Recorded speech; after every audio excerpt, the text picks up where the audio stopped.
Olá, meus queridos companheiros do Centro Espírita Raio de Sol, da cidade de Belém do Pará, uma cidade muito importante para mim.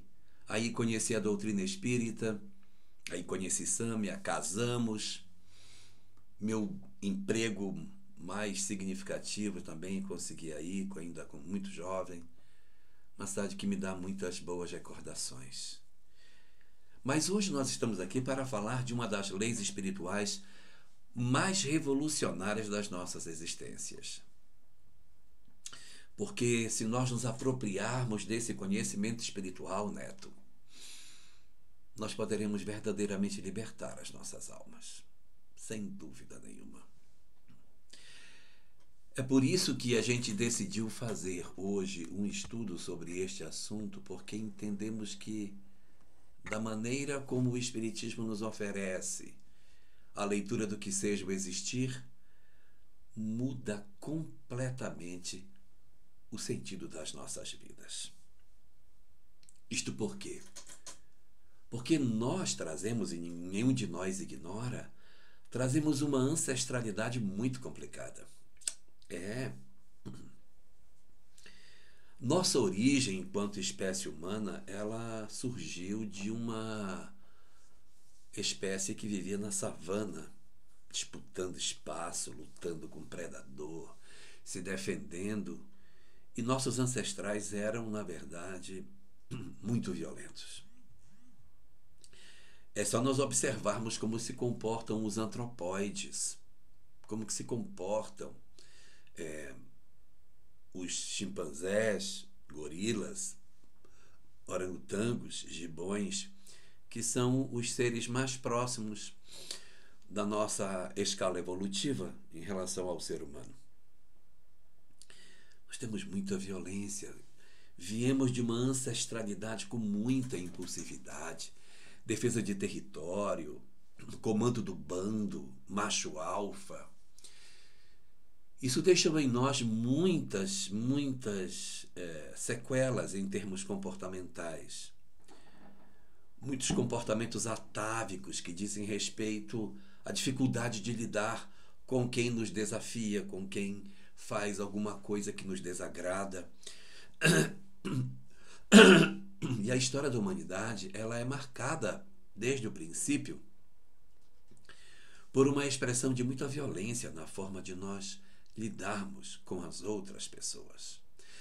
Nós já tínhamos uma ancestralidade violenta, é verdade, nós já éramos assim, os nossos ancestrais eram violentos. Mas embora nós fôssemos violentos, nós não tínhamos inteligência para sermos maus de verdade. Era mais uma maldade instintiva, do instinto de conservação. Na medida em que na história da humanidade houve a chegada de um outro grupo de espíritos que migraram de outros lugares da Terra para aqui comporem efetivamente um novo espaço de desenvolvimento das suas potencialidades espirituais, esses espíritos migrados, eles trouxeram muitos saberes, muita inteligência para a nossa cultura.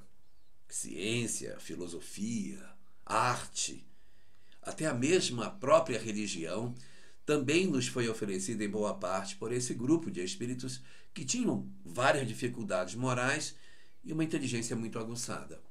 O resultado é que esses espíritos assim muito inteligentes e atrasados moralmente nos deram grandes ideias de como desenvolver a nossa sociedade. Mas construíram na Terra uma sociedade extremamente violenta. Desde os primórdios da nossa civilização, já nem estou falando de pré-história, daquele período mais próximo da animalidade, estou falando do nosso período já civilizatório, como civilização, com governantes, territórios definidos, homens para comandar determinado grupo de indivíduos. Meu Deus, quanta barbaridade nós cometemos em nome do poder.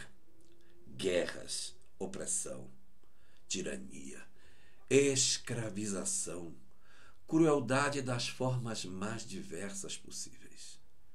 Essas entidades que vieram para cá eram extremamente belicosas e, quando tinham a possibilidade de comandar um povo ou uma comunidade, estabeleciam seu poder através da violência, do autoritarismo, de uma forma extremamente agressiva para se colocar nos postos de comando.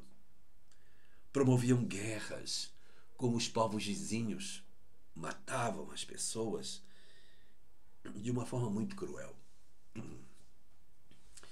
A história relata que nós tivemos um imperador na Babilônia, que nós chamamos de Nabucodonosor. Ele criou a lança de mão, que tinha duas pontas. Era uma lança de mão, que aqui ela abria em duas. Ela abria em duas porque era exatamente a distância dos olhos humanos, para que ele pessoalmente cegasse as pessoas. Veja o nível de crueldade que nós desenvolvemos. Estabelecer a violência no domínio dos territórios inimigos, matar as pessoas, escravizá-las, cegá-las, mutilá-las, impor a elas sacrifícios sobre-humanos. Nós somos uma civilização marcada por muita violência. Uma bestialidade na forma de nós vivermos. E isso não é ato de uma pessoa ou de uma época.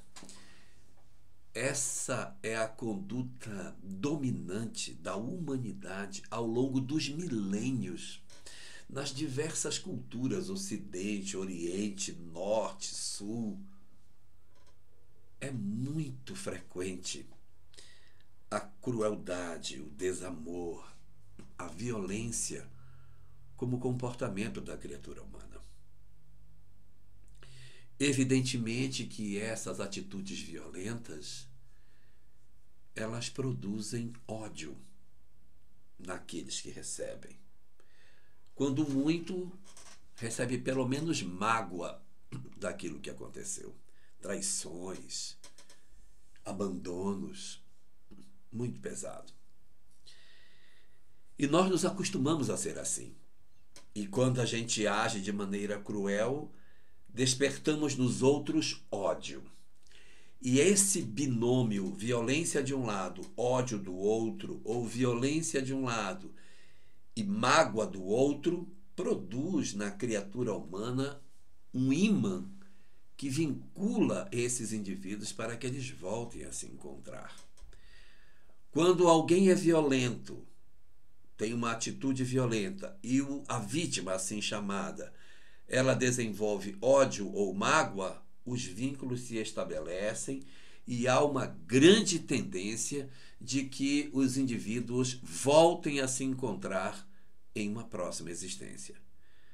Eu não estou dizendo com isso que, obrigatoriamente, se A machucou B e B tem ódio de A ou tem mágoa de A, que eles obrigatoriamente irão se encontrar. Não posso dizer isso de maneira absoluta, mas é muito provável que eles se encontrem. Se não na próxima, em alguma existência mais à frente. Por que não logo na próxima? Porque às vezes a gente não tem maturidade para reencontrar. Às vezes nosso ódio é tão grande que, se eu reencontrar o meu agressor, eu não vou saber lidar com isso e eu posso colocar a perder a possibilidade de reabilitação. Então, às vezes, uma violência cometida numa existência, ela pode atravessar um tempo maior para que esses envolvidos voltem a se encontrar em melhores condições para que eles possam resolver as suas questões. Mas existem dois sentimentos que são muito frequentes. Um deles, o ódio. O outro, a mágoa. Qual a diferença entre esses dois? É que o ódio é um sentimento aonde nós percebemos a ausência do amor. Ninguém está cheio de ódio. Não existe ninguém. Fulano está cheio de ódio. Não pode estar cheio de ódio. Porque o mal não é o contrário do bem. O mal é a ausência do bem. Se alguém se diz cheio de ódio, na verdade, está vazio de amor. Quanto mais vazio de amor eu estou, mais ódio então eu desenvolvo. É como uma luz. O bem é como a luz. E o mal é como se fosse a escuridão. Não existe lanterna preta, que as coisas estão acesas e a pessoa vem com uma lanterna preta e torna aquilo escuro. Não existe. A luz, quando se faz, ela espanta a escuridão. Assim acontece com o bem. Quando o bem aparece, quando o amor aparece, o ódio então desaparece. Por quê? Porque ele não é seu oposto. Não existe luta do ódio contra o amor. O ódio simplesmente é o estado onde a criatura está vazia de todos os sentimentos positivos que ela poderia ter. Isto é o ódio. E a mágoa, qual é a diferença? A mágoa a gente só sente de quem ama. Ninguém sente mágoa de quem não ama. Quando a gente ama alguém, nós criamos uma expectativa do que esse alguém vai nos entregar. Esta pessoa, ela vai me amar e ela vai fazer isso por mim, ela vai me cuidar. E a pessoa não faz. A pessoa não faz. E quando nós olhamos que aquela pessoa que eu criei tanta expectativa não faz o que eu imaginei que ela faria, nós desenvolvemos então um sentimento diferente. Que é, pode desenvolver ódio? Pode desenvolver ódio. Mas o mais comum quando a gente tem um sentimento de amor e se frustra é o sentimento da mágoa, em que a gente se decepciona profundamente com a pessoa. Perdemos a espontaneidade, não acreditamos mais nela, não queremos ver essa pessoa na nossa frente. Isso às vezes não é ódio, às vezes isso é mágoa. A mágoa é o amor que adoeceu. Toda mágoa por baixo dela tem amor. O amor ficou doente porque eu criei uma expectativa que não se concretizou. E a gente vai perceber que no fundo, as pessoas, elas não nos magoam. Calma, não briguem comigo. As pessoas não nos magoam, porque, na verdade, as pessoas nunca fizeram as coisas com o interesse de nos magoar.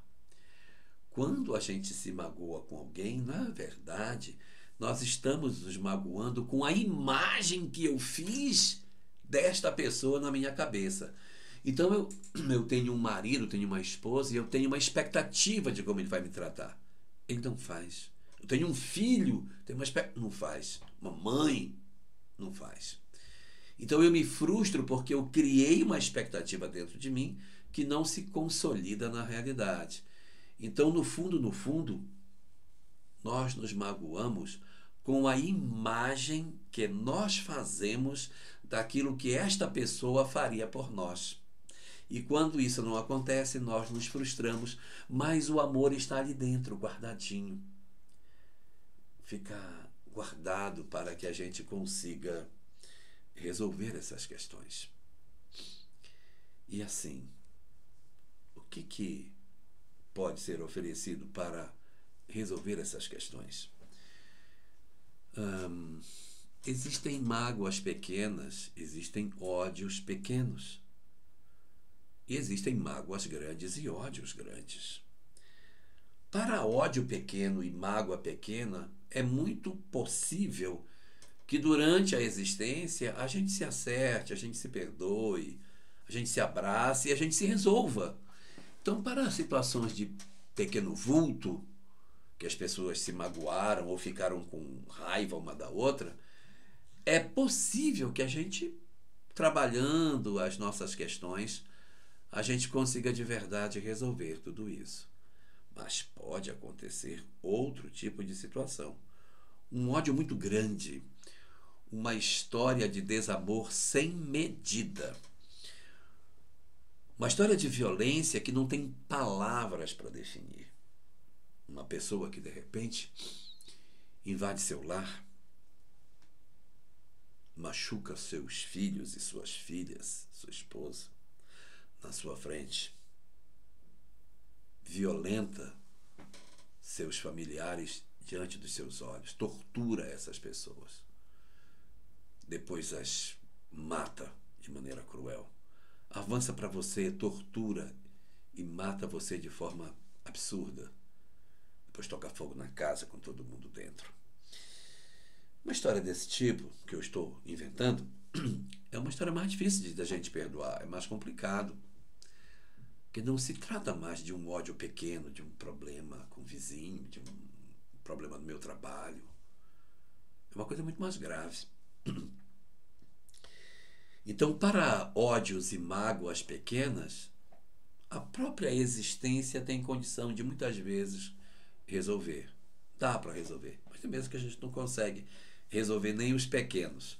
Agora, para os ódios grandes, que a gente não conseguir resolver na existência, porque tem gente que consegue resolver, sim, os seus conflitos existenciais no curso da existência. A pessoa teve uma história desse tipo que eu contei, mas ela conseguiu superar e perdoou e se desenvolveu. Então, é possível que uma pessoa numa mesma existência ela consiga dar a volta por cima e perdoar esse seu agressor. Mas tem vezes que não. E é muito comum. A gente parte da vida, nossa, varado de dor, extremamente infeliz. Então, para esses casos, é necessário a reencarnação. E a reencarnação ela tem um atributo muito interessante. A gente tem o esquecimento do passado para se reencontrar. E às vezes as pessoas dizem assim, puxa, mas Deus é muito sádico, né? Porque ele sabe as pessoas que eu não gosto e junta as duas histórias. Por que ele faz isso? Exatamente a pessoa que eu mais detesto ele colocou perto de mim. A razão pela qual isso acontece é porque, pela lei de Deus, o homem só é feliz quando ama. Isso está na questão 614 de O Livro dos Espíritos, quando Allan Kardec, indagando os espíritos sobre o que é a lei natural, recebe como resposta que a lei natural é a única verdadeira para a felicidade do homem. Indica-lhe o que deve fazer ou deixar de fazer. E o homem só é infeliz quando dela se afasta. Então, afastar-se da lei de Deus é condenar-se à infelicidade. O homem só é infeliz quando se afasta dela. Se ele não se afastar dela, ele não experimenta a infelicidade. Então, como o objetivo de Deus é que nós sejamos, de fato, felizes, o que faz o Senhor? Ele quer que a gente dissolva esse ódio que a gente tem através da reencarnação. Ah, mas é uma maldade? Não, mas aí vem o esquecimento do passado. O esquecimento do passado fará com que você conviva com este indivíduo e crie novas histórias. Então você vai ficar, sei lá, 10 encarnações com ele como seu parente. Ele vem seu filho, vem seu irmão, vem seu pai, volta como filho de novo, você é avô dele, sei lá. As histórias vão se repetindo, você vai repetindo, novos esquecimentos, novas histórias, na expectativa de que essa repetição dos fenômenos, Neto, nos leve a um processo de esvaziamento desse sentimento ruim. Como se esse sentimento ele fosse desbotando no tempo, ele vai perdendo força. Porque eu tive uma história com ele lá atrás, mas eu tenho várias histórias com ele mais recentes, que são histórias mais felizes, em que ele mostrou para mim que ele não é tão ruim quanto eu imaginava que ele fosse. Até porque ele também está melhorando, eu também estou melhorando, e o progresso que eu estou empreendendo começa a ser percebido. E o progresso que ele também está promovendo nele, também a gente começa a perceber. E com essa dinâmica, eu vou descobrindo o quê? Que ele não é tão ruim quanto eu pensei que ele fosse. E, consequentemente, nós começamos a desenvolver uma certa simpatia. E essa simpatia, quantas existências forem necessárias, ela vai se diluindo, diluindo, vai lentamente se transformando em amor, e ao se transformar em amor, ela se afasta necessariamente do ódio, e ao se aproximar do amor, se aproxima da lei de Deus e nos concede a felicidade. Esse é o mecanismo. Então, é o reencontro para que nós consigamos efetivamente acharmos a felicidade. Esse é o objetivo pelo qual os espíritos reencarnam próximos em existências posteriores, mesmo quando estão envolvidos em histórias mal resolvidas. Então não é sadismo do Criador, não é sadismo da lei de Deus, mas é a estratégia para garantir a cada um de nós a solução dos nossos problemas emocionais e, consequentemente, o acesso à felicidade que Deus deseja nos entregar. Isso, inclusive, nos ajuda a entender uma coisa que se fala muito em doutrina espírita. Se fala muito, todos nós seremos felizes, o destino da criatura humana é a felicidade, os espíritos no progredir da história alcançarão a felicidade. E algumas pessoas dizem assim, mas se a gente já vai ser feliz mesmo, né? Vai ser feliz. Se a gente já vai ser feliz, por que Deus não antecipa então essa felicidade logo agora e nos dá pelo menos 10% disso, 20%? Me dá um vale de felicidade, pelo amor de Deus, para eu descontar. Poxa vida, me dá algo. Seria tão legal, né? A gente chegar com Deus e assim, Senhor, o Senhor vai me dar a felicidade lá na frente. Então, já que você vai me dar, dá logo esse negócio. Porque fica segurando, sabe? Não precisa segurar. Me entrega, ela vai me entregar mesmo, entrega logo. Pois é, não dá para entregar. Por quê? Porque a felicidade não é dom gratuito. A felicidade é conquista. Então eu preciso primeiro conquistar a felicidade para eu poder obtê-la. E como é que eu conquisto felicidade? Através do amor. É quando eu sinto amor que eu sou feliz. Então, se eu tenho alguém que eu odeio, se eu tenho alguém que eu não consigo resolver o meu problema com esta pessoa, eu não sou feliz. Não existe um único espírito em todo o universo infinito que possa verdadeiramente ser feliz se ele não ama. Ele pode até dizer, eu sou feliz, mas não é. Ele só será feliz de verdade se ele amar. É por isso que Deus não pode antecipar a felicidade. Porque a felicidade é a consequência do amor. Se eu tenho alguém que eu criei uma dificuldade, eu não estou conseguindo conviver, eu tenho ódio ou mágoa, eu não sou feliz. Eu não sou feliz. Não tem como ser feliz. Então não tem como Deus antecipar. Mas se eu conseguir me libertar desse ódio, me libertar dessa mágoa, eu conseguir resolver isso, eu começo a experimentar o amor e, consequentemente, eu sou feliz. Então, a felicidade é a consequência natural de sentir amor. Por isso que não pode ser adiantado. Beleza? Então, essa dinâmica da criatura humana, ela é muito importante para que a gente entenda como que as coisas se dão no dizer da doutrina espírita. Mas aí nós temos aqui duas pessoas. Elas têm um grave problema entre elas. Tem uma violência muito grande. Elas não se suportam, elas se odeiam. A vontade que eu tenho de matar essa pessoa. Então,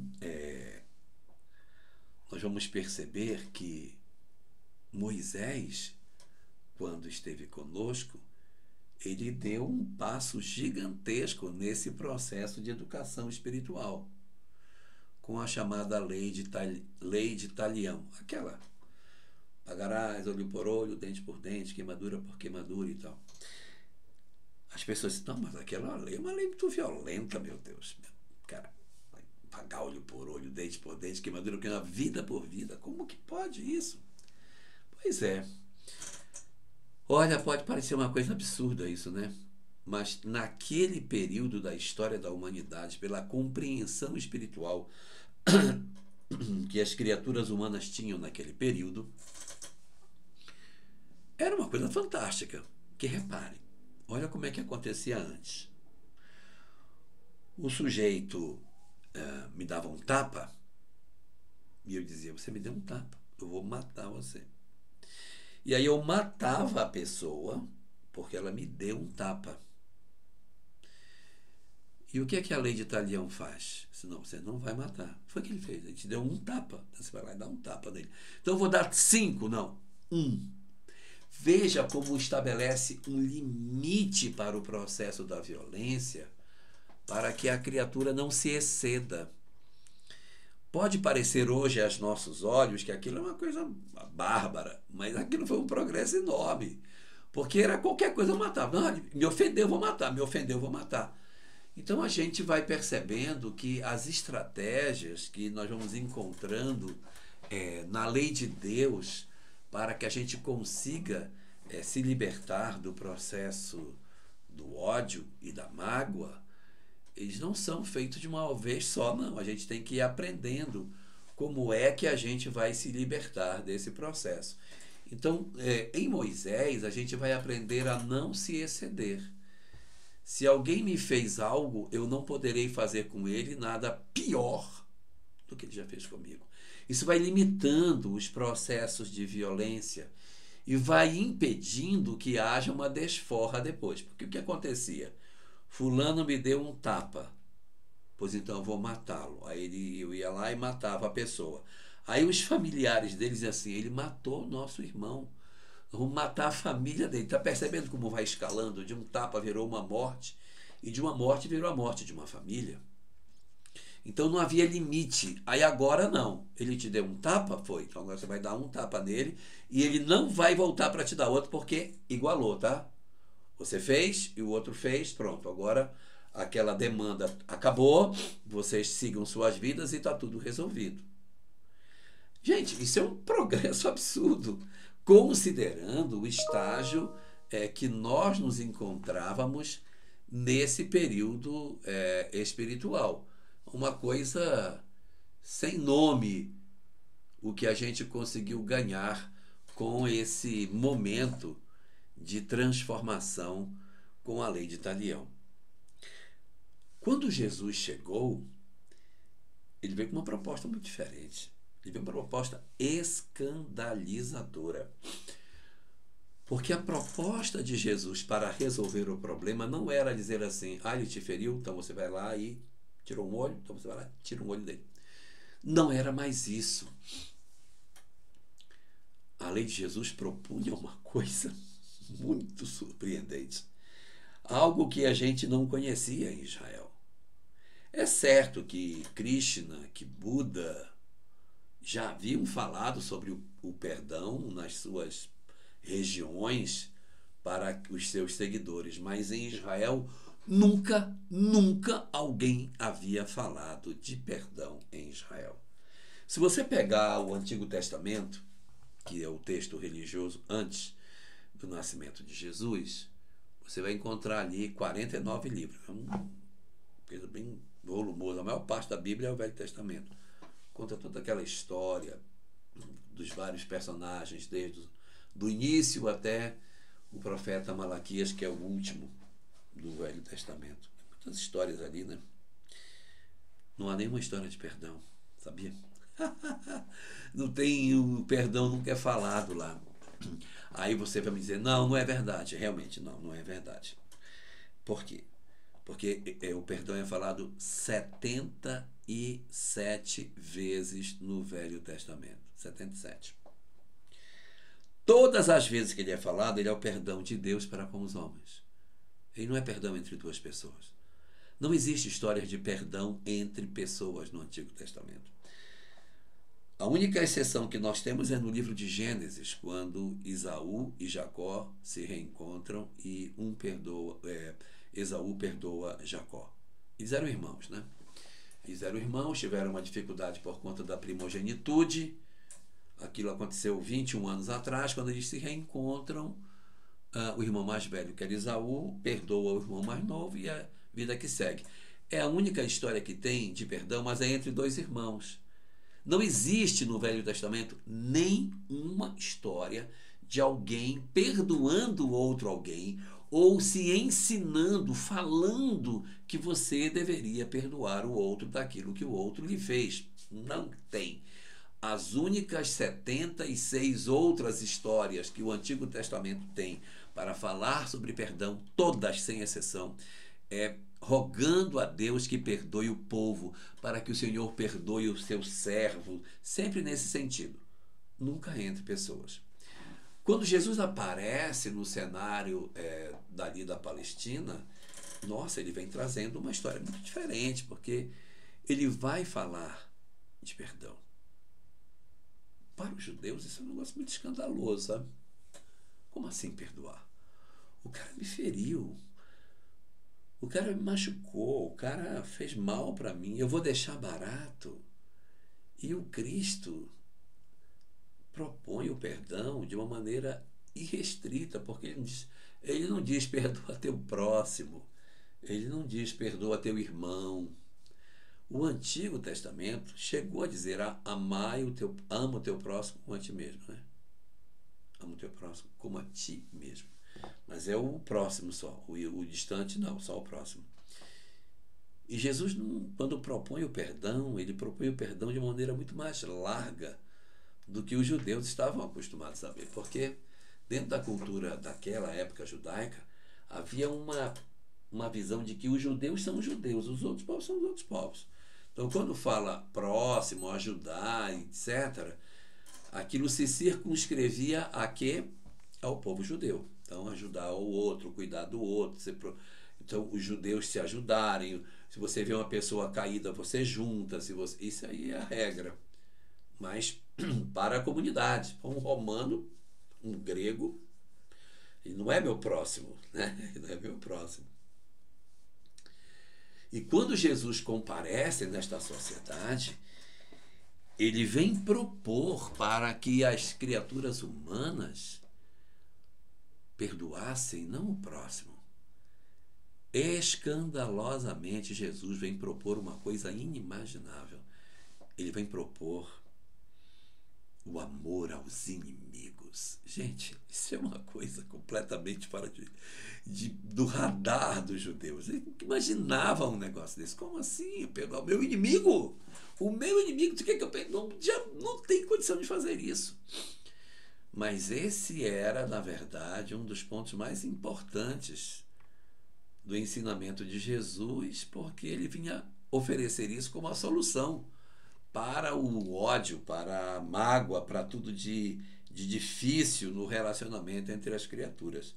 Você quer resolver seus problemas? Perdoe o seu próximo. Perdoe o outro. Não guarde ódio da pessoa que frustrou você. Não guarde mágoa. Liberte-se disso. Liberte-se. E como isso ficou muito escandaloso, está lá no capítulo 5 do Evangelho de Mateus, quando ele está falando sobre os mandamentos que ele está mudando. Ouviste o que foi dito aos antigos e tal. E ele faz a sua interpretação dos mandamentos. O último que ele muda é esse. Ouviste o que foi dito aos antigos: amarás o teu próximo e odiarás o teu inimigo. Na verdade, aqui vale uma observação. As pessoas falam muito, né?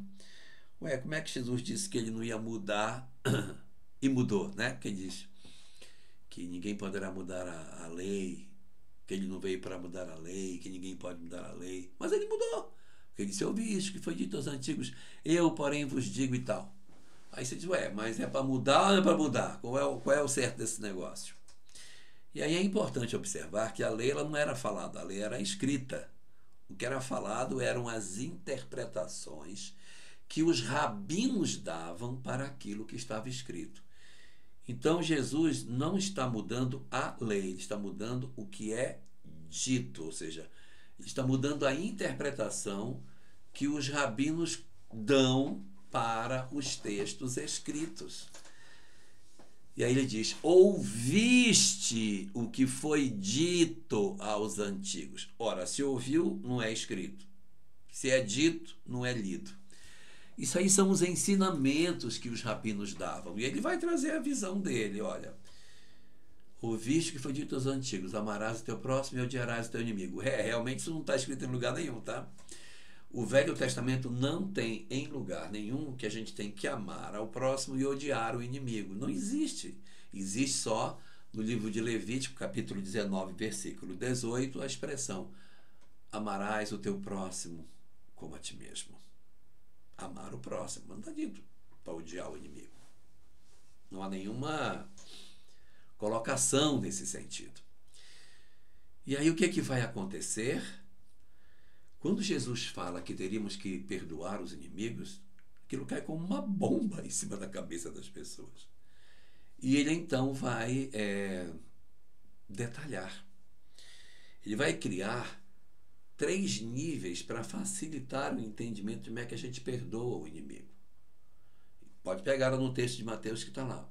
Ele diz: amai os vossos inimigos. O povo fica com o olho desse tamanho, aí ele desdobra para o primeiro nível: fazei bem aos que vos aborrecem. Se uma pessoa te aborrece, você vai e faz bem para ela. Mas ela fez mal a mim. Desarme o ódio, não dê troco. Devolva com bem o mal que lhe façam, para arrefecer. Imagina em casa. A pessoa em casa dá um coice em você, você dá 2 nela. Se alguém trata você mal, trate bem. Quebre o círculo vicioso do ódio. Se ele faz mal a você, faça bem. Isso para ele é que é amar o inimigo. O cara fez mal a você, então faça bem a ele. Fazei bem aos que vos aborrecem. Se uma pessoa me aborrece, eu vou fazer o bem a ela. Segunda camada que Jesus propôs: bendizei os que vos maldizem. Se eu não consigo fazer o bem para a pessoa porque ela não acredita em mim, ela é muito estranha, então tudo bem. Não tente fazer o bem, ela não vai acreditar, ela não vai se desarmar. Então não faça por aí. Tente uma segunda camada: bendizei os que vos maldizem. Então, se a pessoa fala mal, aí você fala bem dela. Porque a gente, falou mal, depois ela também é uma safada. Aí a gente vai e devolve, às vezes, pior do que a pessoa fez. O que Jesus diz é: a pessoa fala mal de você, fala bem dela. Desarma a pessoa pelos seus recursos. Então, se a pessoa faz o mal, fazei bem aos que vos aborrecem. Se ela fala mal, bendizei os que vos maldizem. Mas tem vezes que a criatura é tão difícil que não dá nem para fazer bem e nem para falar bem. Eu vou fazer o quê? Ele desce para o terceiro nível. Orai pelos que vos perseguem, que são os primeiros, e vos caluniam, que são os segundos. Ora pelas pessoas. Parece simples? Não, é só orar pela pessoa que faz mal a você. E experimente você orar para uma pessoa que prejudica você. E você verá o quão difícil é a gente tentar manter um pensamento bom na direção de uma pessoa que não faz mal. Mas é um exercício que a gente precisa fazer para desarmar dentro de nós esse sentimento ruim de achar que as pessoas que nos prejudicam merecem serem vingadas. A gente tem que esmagar, tem que destruir, tem que acabar com elas. Não. Quando eu faço isso, eu me insiro na lei de causa e efeito para novos encontros. Quando eu tenho essa possibilidade de ter ódio de alguém e devolver essa moeda, eu automaticamente me inscrevo na lei de causa e efeito para ser alguém que vai passa por graves situações quando eu poderia resolvê-la agora. Então, Cristo propõe o perdão para dissolver a necessidade dos reencontros. Existem muitas pessoas que dizem assim: mas eu não sou nem besta para perdoar. Isso é um absurdo. O cara fez mal a minha vida inteira, acabou com a minha vida, e eu ainda vou perdoar, que sou uma besta. Não sou um égua para estar perdoando quem me faz o mal. Como diria um bom paraense, olha já se eu vou deixar isso acontecer. E, na verdade, aí vem uma chave muito importante que o Espiritismo nos dá. O Espiritismo nos diz o seguinte, que quando A machuca B, não se cria um vínculo entre os dois. Isso é muito importante. Atenção, Neto, preste atenção que eu vou falar talvez o que eu tenho de mais importante para falar agora. Quando A machuca B, não cria vínculo entre os dois. Só cria vínculo quando A machuca B e B fica com ódio ou com mágoa de A. Aí os dois se juntam. Mas se A machuca B e B não tem ódio de A, não acontece isso.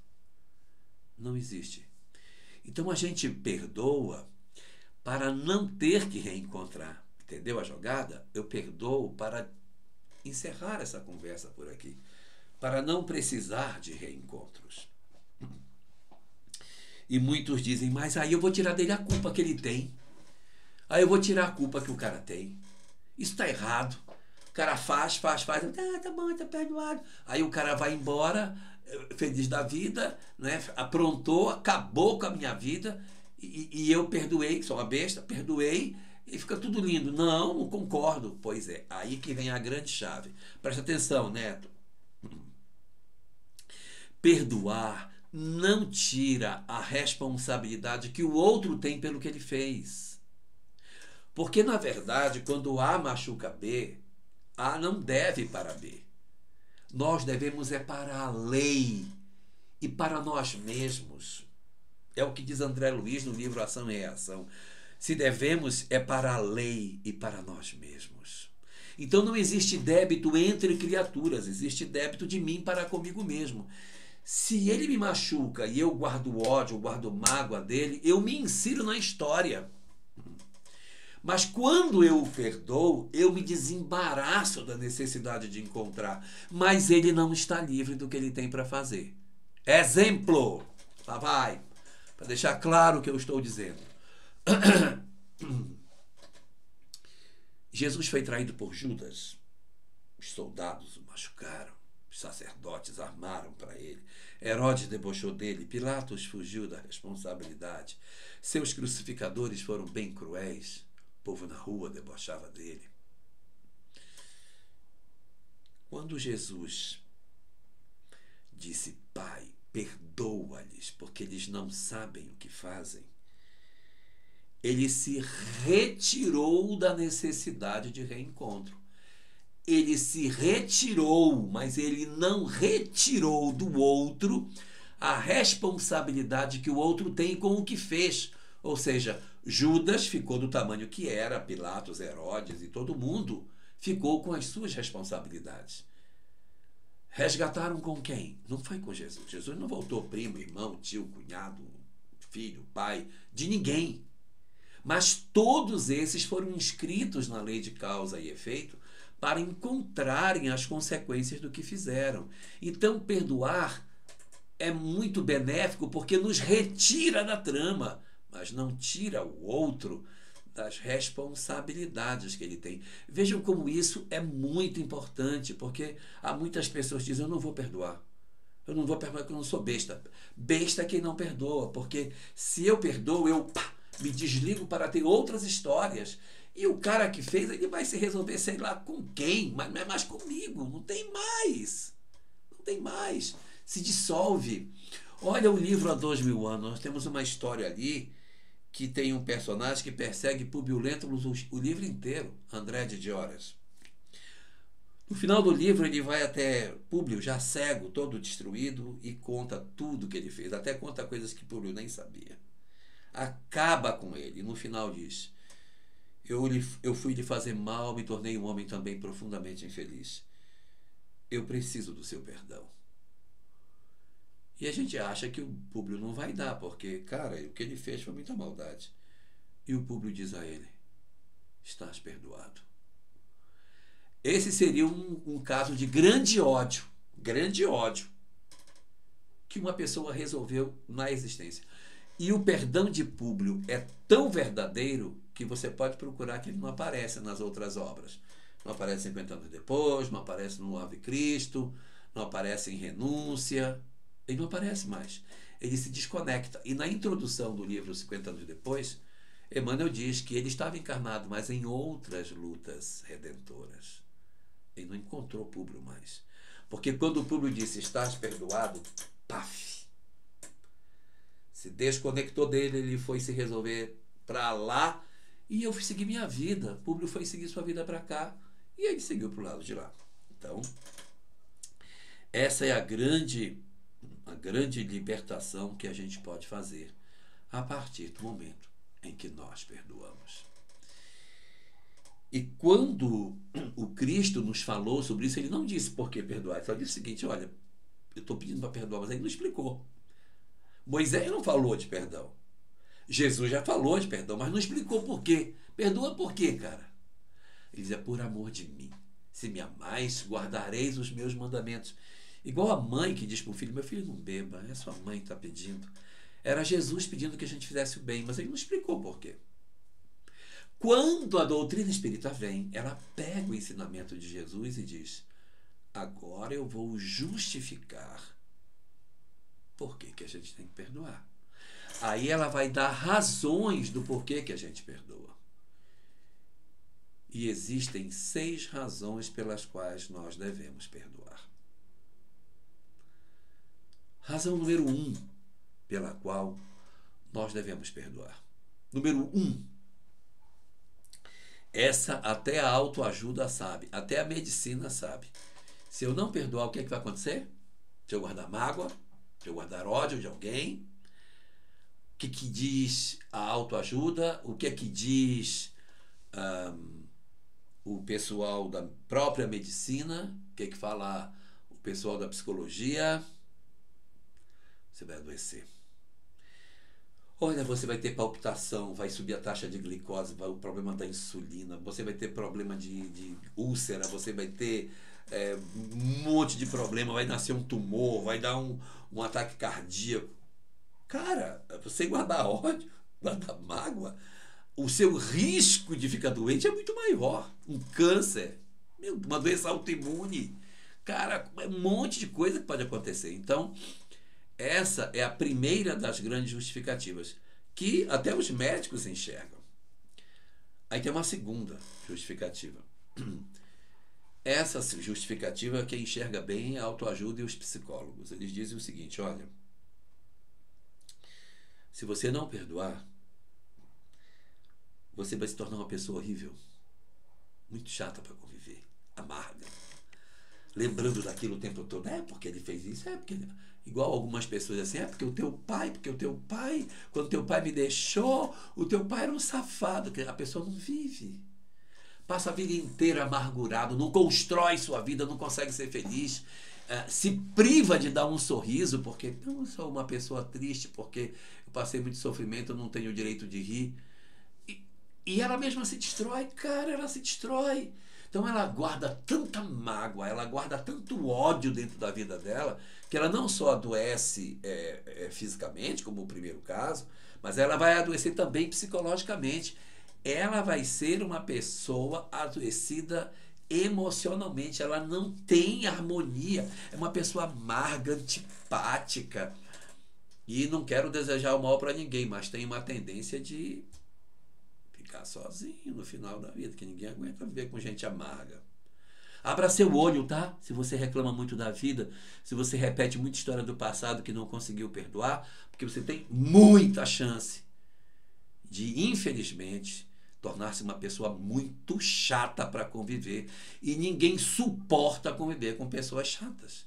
Então você acaba ficando sozinho. Ai, eu sou tão sozinho. Por que será, meu Deus? Por que ninguém se agrada de ficar comigo? Será que eu sou uma pessoa de difícil convivência? Se analise, veja se você ficar falando sempre das mesmas histórias. Preste atenção para não pegar esse segundo grave problema de adoecimento emocional por conta do não perdão. Terceira razão. Além de você adoecer emocionalmente, você também vai adoecer temporalmente. A sua história de vida ela fica comprometida. Sabe por quê? Porque você passa tantas horas do dia de hoje lembrando do dia de ontem, que o dia de ontem fica com milhares de horas, porque você fica relembrando. Aí ele me disse isso, eu falei aquilo, ele falou aquilo, eu falei isso. Fica relembrando, mastigando, remoendo, ruminando aquela história, horas a fio, durante anos, décadas. Então, o dia da briga, ele tem milhares de horas, dezenas de milhares de horas. E o dia de hoje tem quantas horas? Não vive o hoje. Não vive o agora. Vive no passado. Está sentado na casa espírita, assistindo palestra, nesse momento aí, pensando no falecido. Olha o que ele me fez. Não vive o agora. Cara, presta atenção no agora. Olha o presente. Não te foca no passado. Livro Ceifa de Luz, capítulo 45, Emmanuel diz o seguinte: a gente tem que se conduzir na vida igual o motorista que usa o espelho retrovisor só para se orientar. Se o motorista quiser dirigir sem olhar para o espelho retrovisor, vai bater. Se ele quiser dirigir só olhando para o retrovisor, vai bater. Então, o passado é igual o retrovisor. É só uma olhada para se orientar, mas o caminho é para frente. Olhe para frente, senão seus netos vão se formar e você não vai ver eles crescerem. Vai dizer, nossa, esse menino já vai se formar. Claro, você fica no passado o tempo todo. Por isso que não percebe que a vida dele está passando, que a sua vida está passando, que você está envelhecendo, remoendo coisas que estão impedindo você de viver essa existência. Vai sair da existência humana e vai dizer, eu acho que eu só vivi 25 anos, porque depois que eu separei eu não tive mais vida. Eu fiquei só mastigando a mesma história. Pelo amor de Deus, vá viver o presente. Liberte-se para que você não seja alguém adoecido dentro da própria existência. Número 4. Situação número 4 que a gente tem. Situação número 4 é a seguinte. O sujeito, além de adoecer fisicamente, além de adoecer emocionalmente, além de adoecer temporalmente, também vai adoecer espiritualmente. Eu preciso explicar o que é um adoecimento espiritual, preciso falar de obsessão, preciso falar das perturbações que a gente vai ter em casa, das entidades que passarão a fazer parte da nossa vida, nos perturbando, nos fazendo viver o passado, nos angustiando, nos jogando na depressão, adoecendo a gente, nos tornando profundamente infelizes, convivendo dentro da nossa cabeça, destruindo a nossa saúde espiritual. Eu acho que eu não preciso falar disso, porque a Casa Espírita tem dezenas de palestras falando sobre obsessão. Desenvolver um sentimento de mágoa, um sentimento de ódio por alguém, abre uma porta enorme para um processo obsessivo. Então, se você realmente não quer ser vítima de um fenômeno de perturbação espiritual, não deixe isso. É abrir as portas da sua casa para as entidades mais infelizes que existem, entidades muito sofridas, amarguradas, abandonadas, que se sentem atraídas pelo seu pensamento e que vão se hospedar na sua casa. Olha que louco! É isso que você quer? É essa companhia que você quer para a sua vida? Eu não acredito que seja isso. Então aqui também fica um quarto adoecimento. Para quem já se perdeu, eu já falei de 4. Adoecimento físico, o adoecimento emocional, que a pessoa fica amarga, o adoecimento temporal, que a pessoa nem vê os dias passarem, não vive o presente, só vive o passado, e o adoecimento espiritual, em que a pessoa fica perturbada, fica cheia de entidades dentro de casa, desgraçando a vida dela desnecessariamente. Liberte-se disso. Número 5. Eu disse que são 6, tá? Número 5. 5ª. A reencarnação. Ai, meu Deus. Quando a gente odeia alguém, ou tem muita mágoa de alguém, aumenta a probabilidade de você encontrar com o seu agressor. A gente precisa se resolver, gente. Então a gente tem que voltar. E é assim, o que é que Deus faz? A gente precisa estar junto, mas para poder resolver melhor, tem que ter o esquecimento do passado. Senão a gente não daria conta. A gente só dá conta de conviver com as pessoas que são meio complicadas do ontem por conta do esquecimento do passado. Senão a gente sentaria na mesa com ódio de todo mundo. E assim as pessoas dizem, eu gostaria muito de saber sobre minha encarnação, quem é que foi o que e tal, mas eu queria lembrar de tudo. Cara, o objetivo da encarnação é para esquecer mesmo. Se for para não esquecer, fica lá. A gente só veio porque era para esse corpo abafar as memórias, eu ter condição de sentar na mesa com um desafeto e a gente reconstruir, fazer uma nova história, ter a chance de se renovar emocionalmente. Então, a reencarnação, ela é o grande momento do reencontro. Se não deu para resolver no mundo espiritual, se a gente não conseguiu, você vai ter que reencarnar para resolver. Às vezes a gente está lá no mundo espiritual e diz assim, não, eu já consegui perdoar fulano. A gente já conversou, já se entendeu, está resolvido. Mas será que está resolvido mesmo, papai? Será que a gente realmente resolveu? Ou será que a gente está se enganando? Para saber o que se passa dentro do seu coraçãozinho, só tem uma forma: encarnar. Mergulha na carne de novo, vem para cá, passa para o lado de cá, vem pagar boleto para saber se realmente você perdoou. Porque às vezes no mundo espiritual eu digo, não, a gente já se entendeu, agora eu já amo.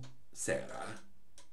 Vem para cá, encarna aqui, sofre o esquecimento do passado e deixa que fale só o que está no fundo do ser. Aí você vai saber se você perdoou. Se você do lado de cá conseguir amar, conviver, perdoar e se esforçar, é porque realmente foi legítimo. Se não for, é porque não resolveu. Então, qual é a quinta das possibilidades? É você ter um cara dentro da sua casa que é um desafeto do passado. Então, você tem sua família, seu pai, sua mãe, e aí Deus coloca dentro da sua família um desafeto seu. Gente, é muito ruim viver com desafeto. É muito difícil, muito complicado. Então, e a gente não sabe se vai ser espírita na próxima. Então, para que você não passe por esse dissabor, de repente acreditar que você está vivendo com alguém que é um grande problema da sua vida, então resolva logo. Na próxima encarnação você pode nascer muçulmano, pode nascer católico. Como é que você vai lidar com isso? Resolve agora, enquanto dá, não espere amanhã. Então, reencarnar com um desafeto é uma coisa muito difícil. Mesmo com conhecimento espírita, não é muito fácil você lidar com uma pessoa que não lhe trata bem, que o tempo todo lhe machuca, lhe ofende. Precisa um coração muito determinado para mudar. Mas eu disse que eram 6. E existe uma coisa que é pior do que você ter um desafeto na sua família. O que será isso, hein? Não é 2 desafetos. Não é. O que será que é pior do que um desafeto? A última das consequências é o seguinte: ao invés de você ter a sua família e esse desafeto nascer na sua família, é você que vai para a família dele. Você é que vai nascer junto com o pai dele. Por que tem que ser ele que tem que nascer perto da gente? Por que é ele que tem que vir sozinho para o nosso confortável ambiente? Vá você para a casa dele. Não conhece o pai, não conhece a mãe, não conhece os irmãos e ainda tem um desafeto como irmão. Que tal? Isso pode acontecer. A gente renascer numa realidade familiar em que todos são estranhos e o único que a gente conhece é um desafeto do passado. Esforcemo-nos para que a gente não precise disso. Nós temos todas as possibilidades de fazer. Esforcemo-nos agora para libertar as nossas almas. E como a gente bem sabe, o grande instrumento que Jesus nos deixou para a libertação das nossas almas é o perdão.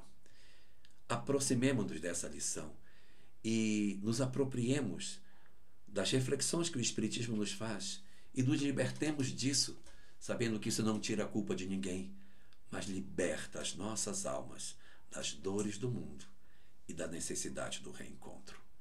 Que Deus abençoe a todos nós e proteja as nossas vidas. Fiquemos todos com Deus.